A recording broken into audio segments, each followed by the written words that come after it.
নমস্কাৰ, মই মোৰ চেনেল এছআৰ ব্লগ মাইনুলে আপোনালোক সকলোকে স্বাগতম কৰিছোঁ আৰু আজি এটা নতুন ৰেচিপি আপোনালোকৰ মাজলৈ লৈ আহিছোঁ। ৰেচিপিটো হৈছে মোদক। অহা শনিবাৰে গণেশ চতুৰ্থীৰ দিনা গণেশ ভগৱানক পূজা কৰা হয়। তেওঁ উৎসৱ হিচাপে সমগ্ৰ ভাৰতবৰ্ষতে পালন কৰা হয় আৰু গণেশ ভগৱানৰ প্ৰিয় খাদ্য হৈছে মোদক আৰু বুন্দিয়াৰ লাডু।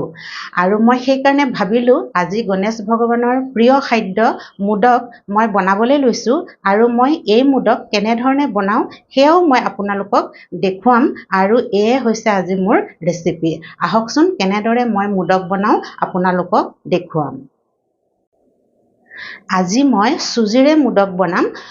বহুত ধৰণৰে মোদক বনাব পাৰি, বেচনৰ মোদক, পিঠাগুড়িৰ মোদক।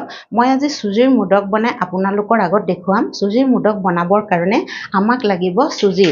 এয়া মই এপোৱা হ'ব, এয়া এবাটি চুজি লৈছোঁ আৰু একাপ গাখীৰ লৈছোঁ আৰু এয়া চেনি লৈছোঁ, আধা বাটি দিম মই, আৰু লগতে লৈছোঁ অকণমান ইলাইচি পাউডাৰ গুড়ি কৰি লৈছোঁ আৰু লগতে এইটো হৈছে ফুড কালাৰ। এইটো দিবও পাৰি নিদিবও পাৰি, একো কথা নাই, দিলে কালাৰটো ধুনীয়া হয়, সেইকাৰণে মই এইটো ফুড কালাৰ লৈছোঁ।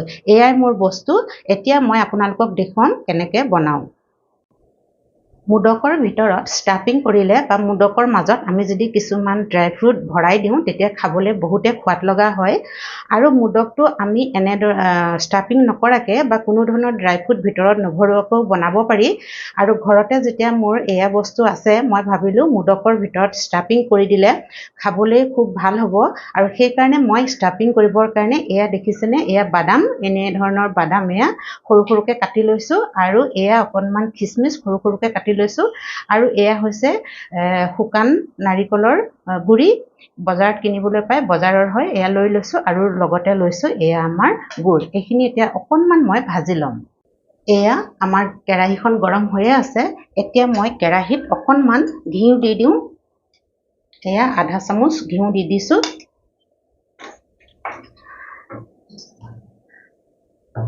আৰু ঘিউ দিয়াতে মই এয়া আমাৰ সৰু সৰুকৈ কাটি থোৱা বাদামখিনি দি দিছোঁ আৰু এয়া অকণমান ভাজি ল'ম এনেদৰে। গেছটো মই মিডিয়ামতে থৈছোঁ। এনেদৰে ভাজি ল'লে বাদামকেইটা মচমচীয়া হয় আৰু খাবলৈ বহুতে ভাল লাগে। ভাজি নলৈ এনেকৈও দিব পাৰি, কিন্তু মই ভাজি লওঁ। এয়া আমাৰ বাদাম ভজা হৈ গৈছে। ইয়াতে এতিয়া এয়া নাৰিকলৰ গুড়িখিনিও মই দি দিম। দেখিছেনে, এয়া নাৰিকলৰ গুড়িখিনিও মই দি দিছোঁ। এয়া নাৰিকলৰ গুড়িখিনিও ভাজি ল'ম এনেদৰে। বেছি ভাজিব নালাগে, অকণমান ভাজিলে এয়া হৈ গৈছে। আৰু এয়া আমাৰ আছিলে খিচমিচ কেইটুকুৰাও সৰু সৰুকৈ লোৱা, এয়াও মই মিলাই দিছোঁ।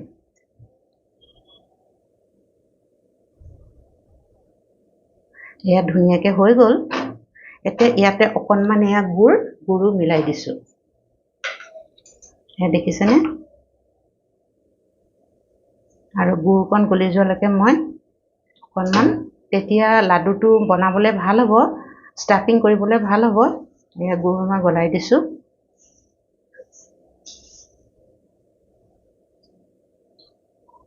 এয়া আমাৰ হৈ গৈছে। এতিয়া আমি এইখিনি ঠাণ্ডা হ'বলৈ দিম। এয়া মই গেছত কেৰাহীখন দি দিলোঁ আৰু গেছটো বঢ়াই দিলোঁ। এতিয়া মই ইয়াতে এয়া এচামুচ ঘি দি দিছোঁ আৰু ঘিখিনি গলাৰ লগে লগে ইয়াতে মই এয়া চুজি এবাটি ইয়াতে দি দিছোঁ আৰু চুজিখিনি মই এতিয়া ভাজি ল'ম।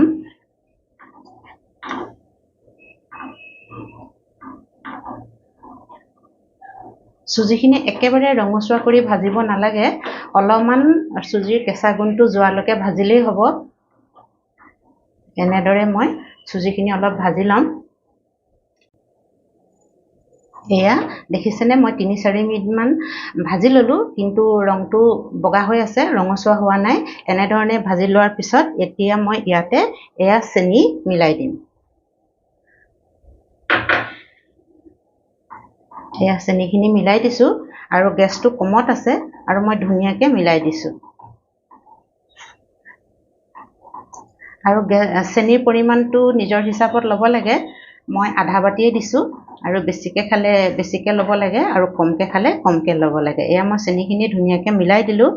এতিয়া এয়া গাখীৰখিনি মই অলপ অলপকৈ দি যাম।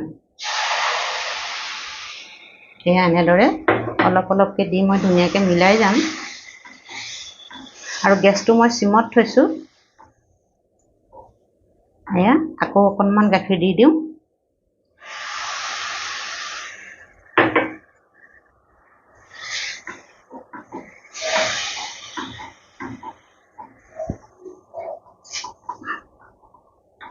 এয়া আৰু অকণমান গাখীৰ লাগিব।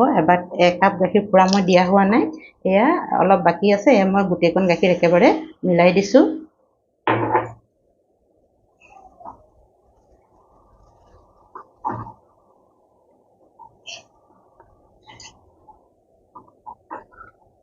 এয়া দেখিছেনে? এতিয়া মই আৰু অকণমান পানী এই গিলাচটোতে দি মিলাই দিওঁ।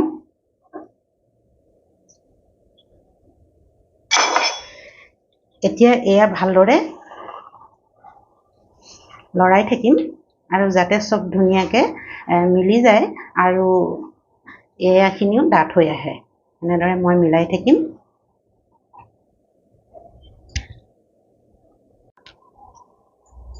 এয়া আমাৰ হৈ গৈছে। এতিয়া মই ইয়াতে অকণমান ফুড কালাৰ মিলাই দিম। এয়া দেখিছেনে? ফুড কালাৰ অকণমান মিলাই দিছোঁ। ফুড কালাৰ মিলাই দিলে ৰংটো ধুনীয়া হ'ব।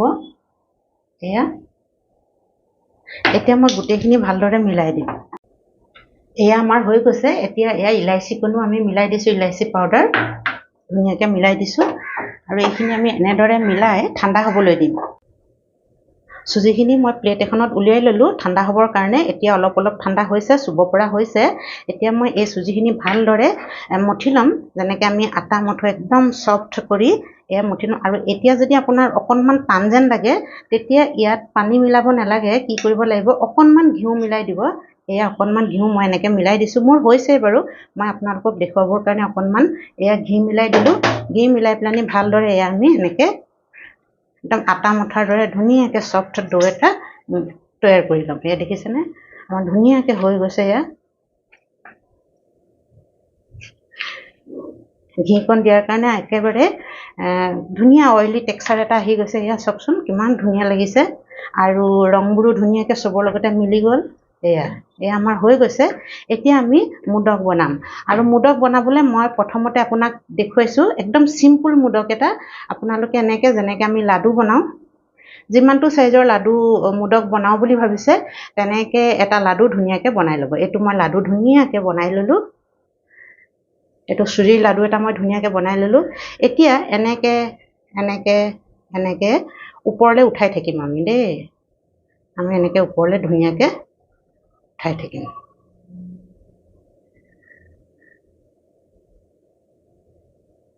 এয়া দেখিছেনে? হৈ গ'ল।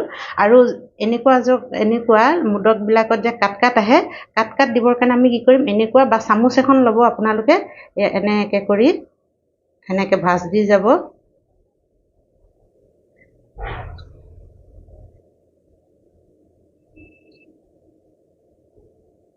এয়া চাওকচোন কিমান ধুনীয়া হৈ গৈছে আৰু একেবাৰে খাৰা হৈ আছে। দেখিছেনে? এইটো মোদক চাওক। চাৰিওপিনে মই কেনেকৈ ধুনীয়াকৈ কাট লগাই ল'লোঁ। একেবাৰে চাজা নোহোৱাকৈ এইটো আমি ঘৰতে এনেদৰে মোদক বনাব পাৰোঁ। কোনো ষ্টাফিং কৰা নাই, ভিতৰত একো দিয়া নাই। চিম্পুল মোদক আমি চুজিৰে কিমান ধুনীয়াকৈ কম সময়তে এইটো মই বনাই দিলোঁ। দেখিছেনে? মই আৰু এটা বনাই আপোনালোকক দেখুৱাম। এইটো আকৌ এনেদৰে ধুনীয়াকৈ লাডু বনাই ল'ব। চুজিৰ লাডুটো আমি যেনেদৰে বনাওঁ এয়া হৈ গ'ল। এনেকৈ আমি গোল কৰি ল'লোঁ। গোল কৰি লোৱাৰ পাছত ওপৰলৈ এনেকৈ উঠাই দিব লাগে 4টা আঙুলিৰে। আৰু এনেকৈ অকণমান তললৈ দবাই দিম। তেতিয়া আমাৰ মোদকটো বহি থাকিব, মানে এনেকৈ থিয় হৈ খাৰা হৈ থাকিব। এয়া চাওক। আকৌ চামুচ এখন এইবাৰ মই চামুচেৰে কৰি দেখাইছোঁ। এখন চামুচেৰে এনেকৈ ঢাপ দি এনেকৈ অকণমান নিচান লগাই দিলে কি হয়? মোদকবোৰ বজাৰত যেতিয়া বিকে দেখিলে এনেকুৱা লাগে নহয় জানো বাৰু? অকণমান দাগ থকা। এয়া চাওক আমাৰ একেবাৰে হ'লনে বাৰু তেনেকুৱা বজাৰৰ লেখীয়া? একেবাৰে চাৰিওপিনে এয়া চাওকচোন মই ধুনীয়াকৈ ঘূৰাই দেখুৱাই দিছোঁ। এয়া মই 2টা বনাই দেখালোঁ। এতিয়া মই আপোনালোকক এয়া এইটো হৈছে মুজকৰ সাজা বুলি কয় মুদকৰ বজাৰত কিনিবলৈ পায় এতিয়া মই ইয়াত বনাই দেখুৱাম আপোনালোকক এয়া এনেকৈ বন্ধ হৈ যায় আৰু ইয়াৰে অকণমান লৈ আমি কি কৰিম ইয়াৰ ভিতৰত ভৰাই দিম লাহে লাহে এয়া চুজিখিনি এনেকৈ আৰু চাৰিওপিনে যাতে এনেকৈ লাগি যায় কাৰণ আমি ইয়াৰ ভিতৰত ষ্টাফিং কৰিম সেইকাৰণে আমি এনেকৈ মুদক কি কৰিছোঁ এনেকৈ ভৰাই দিছোঁ দেখিছেনে আৰু এনেকৈ আঙুলিটোৰে চাৰিওপিনে ঘূৰাই দিছোঁ এয়া হৈ গ'ল আৰু এয়া মই যে ষ্টাফিঙৰ কাৰণে বনাই থৈছিলোঁ এই ষ্টাফিঙৰ কাৰণে বনাই থোৱাখিনি ইয়াতে আমি এনেকৈ ভৰাই দিম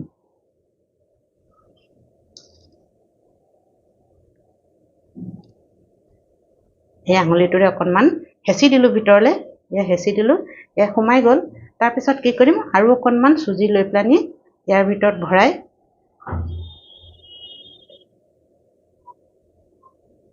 এনেকৈ ধুনীয়াকৈ আমি হেঁচি দিম আৰু নলগাখিনি আমি এনেকৈ লৈ আহিম এয়া দেখিছেনে আমাৰ ধুনীয়াকৈ হৈ গ'ল হৈ গৈছে এতিয়া আমি এয়া খুলি দিম মুদকটো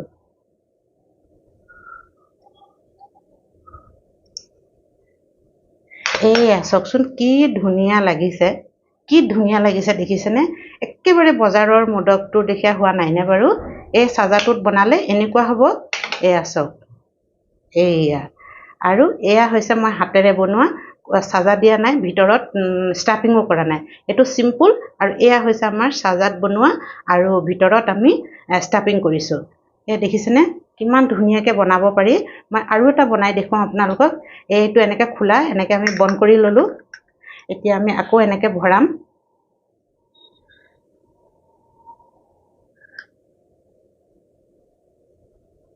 এতিয়া চাৰিওপিনে এনেকৈ চুজিবোৰ দি দিম আঙুলিৰে হেঁচি হেঁচি দি দিম আমি এয়া হৈ গ'ল এতিয়া ইয়াত আকৌ ষ্টাফিং অকণমান ভৰাই দিম এনেকৈ এয়া দেখিছেনে এয়া মই ভৰাই দিলোঁ ভৰাই দিয়াৰ পিছত আকৌ চুজি অকণমানে এনেকৈ বন্ধ কৰি দিম আৰু হেঁচি দিম যাতে ধুনীয়াকৈ চাৰিওপিনে হৈ যায়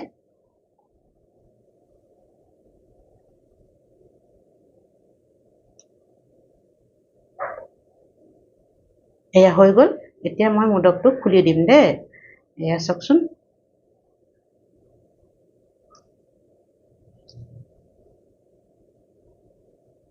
ঘিউ লাগি আছে নহয় সেইকাৰণে অকণমান মানে হেৰি হৈছে পিছল হৈ আছে একদম হাতখন এয়া খুলি দিলোঁ দেখিছেনে এয়া লাহেকৈ ওলাই আহিল এয়া চাওক কিমান ধুনীয়া মুদক হৈছে আমাৰ চাওকচোন বাৰু মই এখন প্লেটত দি দেখুৱাইছোঁ আপোনালোকক মই আৰু কিমান কম সময়তে হৈ যায় দেখিছেনে কিমান কম সময়তে হৈছে এয়া হৈছে মই চাজাত বনোৱা মুদক এই দুটা হৈছে চাজাত বনোৱা মুদক আৰু এয়া হৈছে হাতেৰে বনোৱা মুদক চাওকচোন এয়া হাতেৰে চাজা নহ'লেও না ষ্টাফিঙো কৰা নাই ভিতৰত আমি একো দিয়া নাই এয়া হৈছে ধুনীয়াকৈ আমি হাতেৰে বনাইছোঁ কিমান ধুনীয়া লাগিছে ভিতৰত ষ্টাফিং কৰা নাই একদম চিম্পুল যদি নাৰিকল বাদাম আমাৰ ঘৰত নাথাকেও আমি এনেকৈ ধুনীয়াকৈ ভাৱে ভক্তিৰে যদি চুজিৰে বনাই ভগৱানৰ চৰণত অৰ্পণ কৰোঁ তেওঁ মোৰ বিশ্বাস তেওঁ আমাৰ প্ৰতি সন্তোষ হ'ব সুপ্ৰসন্ন হৈ থাকিব নহয়নে বাৰু এয়া এনেকৈ আমি একোৱেই দিয়া নাই মাত্ৰ চুজি যেনেকৈ হালোৱা বনাওঁ আৰু কালাৰ নিদিলেও নালাগে বগা হৈ থাকিব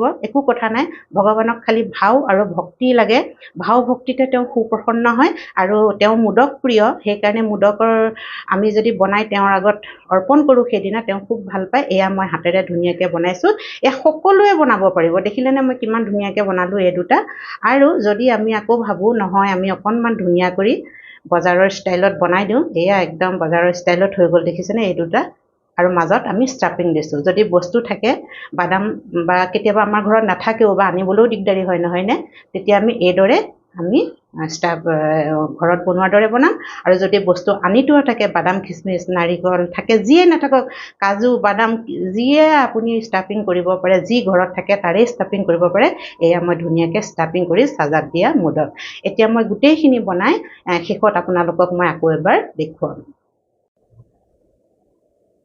মুদক বনাই হৈ গ'ল আৰু মই ধুনীয়াকৈ প্লেটত সজাই দিলোঁ। দেখিছেনে কিমান সোপা মুদক ওলাইছে এবাটি চুজিৰে, আৰু দেখিবলৈ কিমান ধুনীয়া লাগিছে। আৰু সঁচাকৈ কওঁ, হাতেৰে বনোৱা এয়া চাওকচোন, হাতেৰে বনোৱা মুদকটো কম ধুনীয়া লগা নাই, একেবাৰে বজাৰৰ দৰে লাগিছে নহয়নে? আৰু মোৰ মুদককেইটা ডাঙৰ ডাঙৰ হৈছে, সেইকাৰণে অলপ কমকৈ ওলাইছে। যদি আমি এনেকুৱা সৰু চাইজত বনাওঁ তেতিয়া বহুত মুদক ওলাব। আৰু এইটো সৰু চাইজৰ মুদক দেখিছেনে? এইটো মই হাতেৰে বনাইছোঁ, চাওক এইটো হাতেৰে বনাইছোঁ। আৰু ইয়াৰ মাজত মই ষ্টাফিঙো ভৰাইছোঁ। মই এটা ভাঙি আপোনালোকৰ আগত দেখুৱাই দিওঁ। এয়া দেখিছেনে? হাতেৰে বনাই মাজত কেনেকৈ মই ষ্টাফিং ভৰাই দিলোঁ, এয়া আপোনালোকক দেখুৱাইছোঁ। আৰু আপোনালোকে দেখিলে মই কেনেধৰণে মুদক বনালোঁ। আৰু যদি চাই ভাল পাইছে তেতিয়াহ'লে ভিডিঅ'টো লাইক এটা কৰি দিব আৰু শ্বেয়াৰো কৰি দিব ভিডিঅ'টো, আৰু তেতিয়া আনেও বনাব পাৰিব নহয়নে বাৰু? আৰু চেনেলটো ছাবস্ক্ৰাইব কৰি ল'ব। যিসকলে মোৰ চেনেলটো ছাবস্ক্ৰাইব কৰা নাই তেওঁলোককো মই অনুৰোধ কৰিছোঁ, তেওঁলোকে যাতে মোৰ চেনেলটো ছাবস্ক্ৰাইব কৰি লয়, তেতিয়া নতুন নতুন ভিডিঅ'বোৰ পাই থাকিব আৰু লগতে পুৰণা ভিডিঅ'ও চাব পাৰিব। আৰু আপোনালোকে মোৰ চেনেলটোক ইমান মৰম সহায় সমৰ্থন কৰি আগবঢ়াই লৈ গৈছে, সেইকাৰণে মই আপোনালোকক বহুত বহুত ধন্যবাদ জ্ঞাপন কৰিছোঁ, আৰু হৃদয়ৰে ধন্যবাদ জ্ঞাপন কৰিছোঁ। আৰু শেষত ইমান দেৰিলৈকে মোৰ ভিডিঅ'টো চাই থকাৰ কাৰণেও মই আপোনালোকক ধন্যবাদ জ্ঞাপন কৰিছোঁ। আৰু আজিলৈ ইমানতে মই সামৰোঁ ভিডিঅ'টো, আৰু নতুন এটা ভিডিঅ' লৈ আকৌ আপোনালোকৰ মাজলৈ অহাৰ প্ৰতিশ্ৰুতিৰে আজি বিদায় লৈছোঁ। ধন্যবাদ।